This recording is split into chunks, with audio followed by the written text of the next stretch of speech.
sebagai tanda cinta kasihnya. Tapi yang luar biasa lagi, si tunangannya, calon istrinya mengatakan, nggak mau kalah, Charlie, what did the Lord tell the rich young man to do? Charlie, apa yang Tuhan katakan kepada seorang anak muda yang kaya untuk lakukan? Tentu Charlie tahu, saudara juga tahu. Tuhan bilang kepada anak muda yang kaya itu apa? Jualah segala harta milikmu, sedekahkan kepada orang miskin.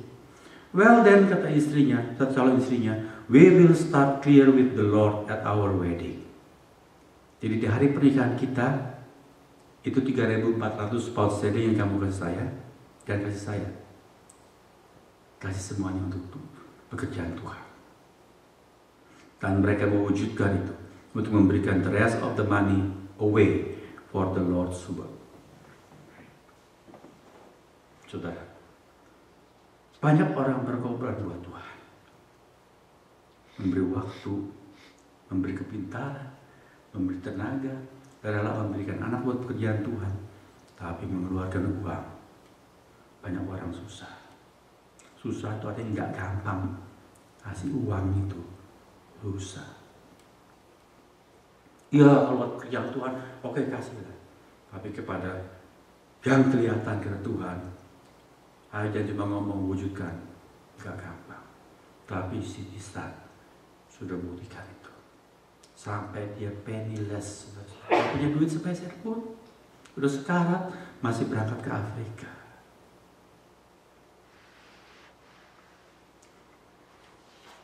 Mengertikah kita sekarang? Kalau dia berkata, if Jesus Christ be God and die for me, then no sacrifice can be too great for me to make for Him. Itulah bukti bahwa dia adalah orang beriman. Itulah bukti bahwa dia orang yang dibenarkan dan orang benar. Menjelang akhir hidupnya, dia menulis begini. As I believe I am now nearing my departure from this world. Keberangkatanku seperti kapal melepaskan tali jangkar, berangkat dari pelabuhan from this world to another world, to better world. Dia bilang, I have but a few things to rejoice in. They are this. Aku masih punya beberapa hal yang mau aku katakan. Aku bersuka cita di dalamnya. Apakah hal itu? 3. Dengar saudara. First, that God called me to China, and I went in spite of utmost opposition from all my loved ones. Aku tidak pernah menyesal, malah aku rejoice, bersuka cita, karena aku ambil keputusan itu ketika Allah memanggil aku ke China. Aku tidak pedulikan oposisi, kecaman, tentangan, orang-orang yang aku kasih, orang-orang terdekatku. Aku tetap pergi. Itu aku sangat bersuka cita. Second, that I joyfully acted as Christ told that rich young man to act. Bahwa aku dengan sukacita melakukan seperti yang Kristus suruh kepada anak muda yang kaya itu untuk lakukan. Saudara sudah tahu itu maksudnya apa tadi, bukan? Yang ketiga, dia begitu rejoice that I deliberately at the call of God went alone on the BB liner. Saya ingat itu BB liner apa? Saya lihat di kamus sudah ada. In 1910,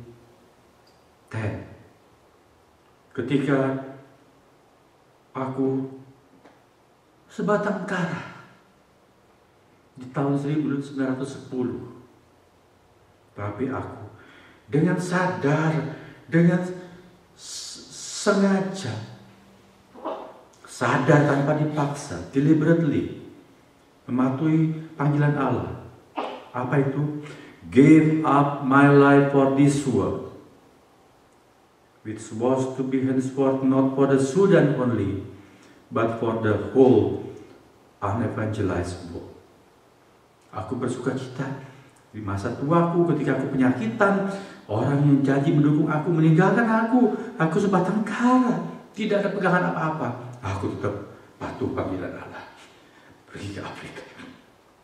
Tidak cuma untuk Sudan, waktu dia menjadi misioner di Sudan, tapi nanti kemudian untuk seluruh belahan bumi yang belum pernah diinjili. Dia menjadi pelopor misi. Dia tutup 3 pernyataannya itu dengan kalimat ini.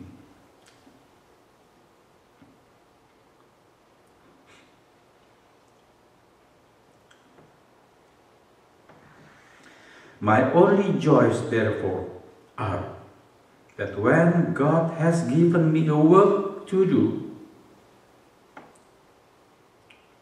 I have not refused it.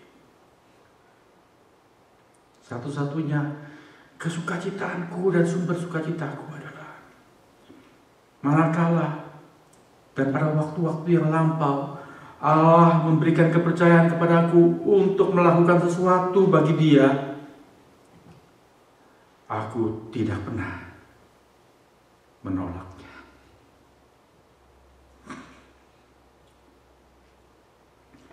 Saudara, kita belum tentu dapat melakukan hal-hal yang begitu hebat seperti C.D. Studd dan hamba-hamba Tuhan yang lain. Tapi kita bisa mulai dari yang sederhana, dari yang kecil, dari keseharian. Berangkat dari yang kita punya, karena itu dari Tuhan. Dan pilihkan yang terbaik.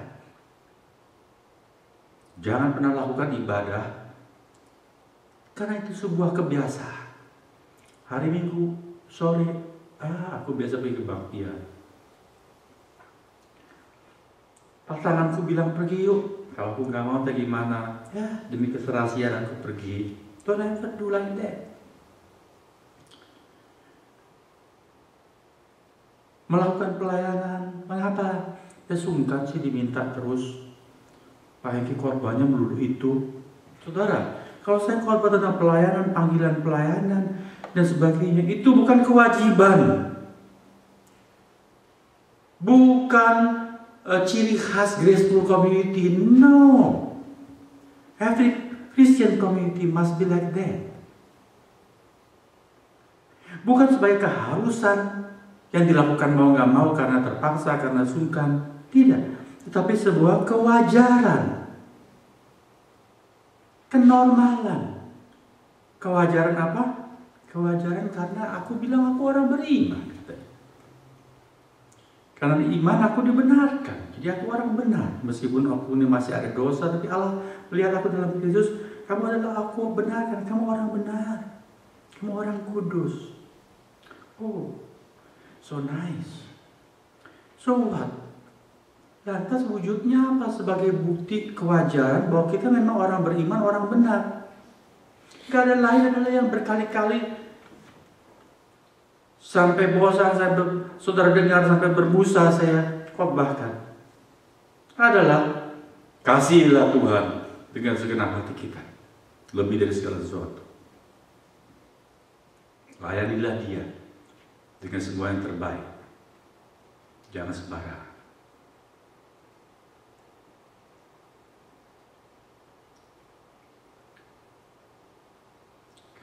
Kiranya firman rekomendasi Allah mengenai Habil, kiranya kesaksian orang macam C.D. Studd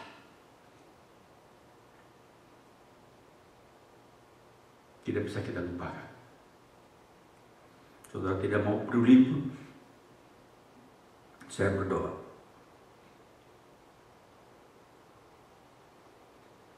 supaya Roh Kudus selalu membuat kita ingat lagi dan ingat lagi.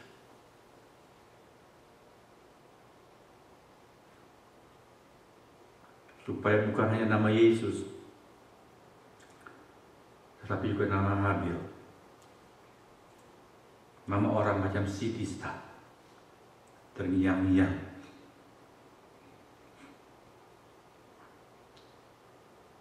Setiap saat kehidupan kita.